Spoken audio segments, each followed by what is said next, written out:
si escoltau fa una mica de vent, l'arròs el sentim cantar.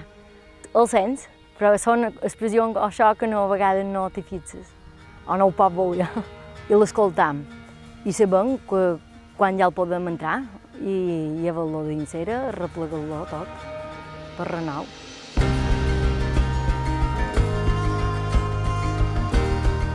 L'arròs pobler bombita, el gra més petitet, considero que és molt més resistent a l'hora de fer un arròs brut. Te menjaràs l'arròs avui i demà, si en queda, tu el tornes a trobar igual. La varietat d'una a l'altra és més petita i és més consistent. La llavor del primer any que vam començar amb l'arròs la vam aconseguir d'uns altres pagesos i a partir d'aquí ja hem agafat la roda i ja anem sembrant en la nostra llavor. La llavor entre pagesos se l'han anat intercanviant per no sembrar la mateixa llavor en el mateix terreny. I arribes que no saps on és la teva llavor, perquè entre la passes una passa l'altra i l'altra se passa l'altra. I el que m'han donat compte que s'ha arribat a produir molt és el gra vermell. Però això és anant a ressembrar i clar, s'han arribat a produir bastant. En el conreu ecològic busquem varietats antigues perquè són les que poden resistir més fàcilment a les infestacions de males herbes i a segons quines plagues del mateix conreu. Això el que permet és que el conreu es pugui allargar en el temps, que poguéssim seguir conreuant arròs. Ja ve de molt enrere, antigament a l'Albufera ja en sembraven i ara ho poden fer, allà on tinguin expressió per regar, poden sembrar arròs com si sembrar patates. Qui més qui menys sembraven un bocí d'arròs per manteniment de la casa i així tenia menjar per tot l'any. N'hi ha una que diu: en bon dia de Sant Pere a missa no vaig anar perquè me feren plantar arròs bomba dins la bufera. Estem en una zona que se diu la zona del Molinet de Rapinya i aquí és l'únic que queda que sembren arròs encara molt poc a dins l'aigua, perquè ara el que fan per dins la marjal és molt diferent. Allà reguen cada 2 dies, 3, i és molt diferent d'aquí.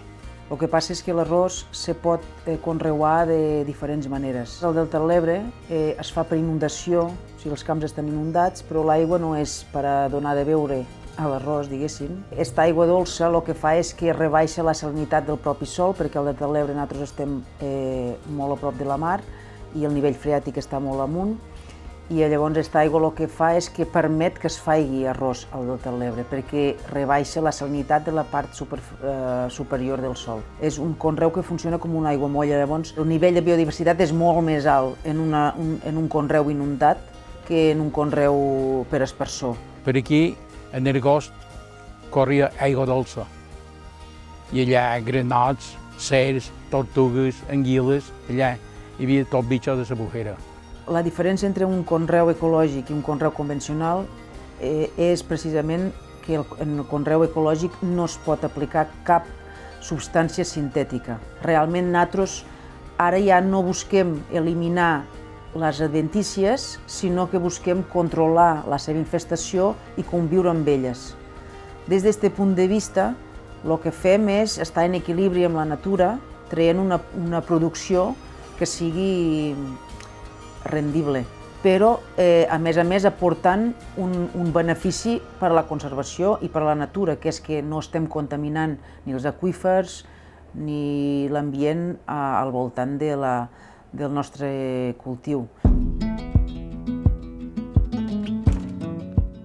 Antes de sembrar, empleam la ventiladora d'arròs, que és una màquina que separa el gra bo del gra que és buit o que és xerec, i per una altra banda surt la mica de pedres que hi pugui haver, cloves d'arrels d'altres plantes, i després, una vegada ventilat, calculam el sac d'arròs per cortons per després fer la sembra de l'arròs. Empleam una sembradora i que du a una part el dipòsit de l'arròs i després du 3 embuts que són de sabona. I una vegada està sembrat, el primer que hem de fer és mullar el sistema d'aspersió i donar-li una hora i mitja d'aigua bona, que quedi tot ben negat. A l'abril sembrem l'arròs, a principi, segona setmana de setembre, és hora de cosechar-lo. Després sol estar l'arròs a suc molt important, perquè la gent diu, ja tens arròs novell. Sí que el tenim, l'arròs novell, dins l'octubre, coit, però ha de estar reposat 2 mesos. Perquè l'arròs, si no està ben reposat, encara que estigui eixugat en el sol a cera, té un altre gust. Reposat, que damunt el desembre, ja el pot pelar a l'arròs novell. I el primer de tot que fèiem és tirar l'arròs dins la trebutxa per fer-lo integral, per després passar-ho a la màquina de polir-lo, fer-lo blanc.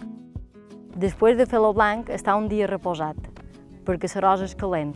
I és una manera que després, en la ventiladora, el ventilam i mos lleva la farineta, grans romputs, qualque pedra que agafa, i després el passam a la màquina de color. La màquina de color mos selecciona el gran feix, mos lleva les pedres, i quan el tenim tot llest, podem anar a envasar-lo. L'envasam en la màquina de quilo, o manual, bosses de 5 o sac de 25, i després ja està a punt per servir. És un arròs que també el gust és diferent, a l'hora de menjar-ho, un notes que no és un arròs qualsevol. Dius, en canvi, per exemple, el de València, que hi ha el miure, té un altre gustet. El miure és més llarguer, és més blanc, queda molt bé per plaer i tot el que vulguis, però per fer un arròs de calderó o d'arròs brut, ja no xerrant de les mateixes paraules. I a més que l'arròs pobler aguanta, això la bo que té, el tur en el moment que ja fa 10 minutets, o un poc tantes, el llep, perquè la mateixa calentor encara s'acaba de fer. I el llep un poc antes, i així és que no se passa. Nutricionalment depèn de cada un de on el compri i on el pas, perquè hi ha gent que té la màquina de pelar, pots graduar, o més escuret o més blanc, i si tu el fas més blanc, li llevaràs les seves propietats, li llevaràs les fibres, li llevaràs les seves vitamines que ja aporta, i vulguis o no, com més polit és, més el gra, més se rebenta, més aviat se passa. I l'arròs pobler, bé, per molt que sigui més blanquet o més moreno, no se passarà. 1, 2,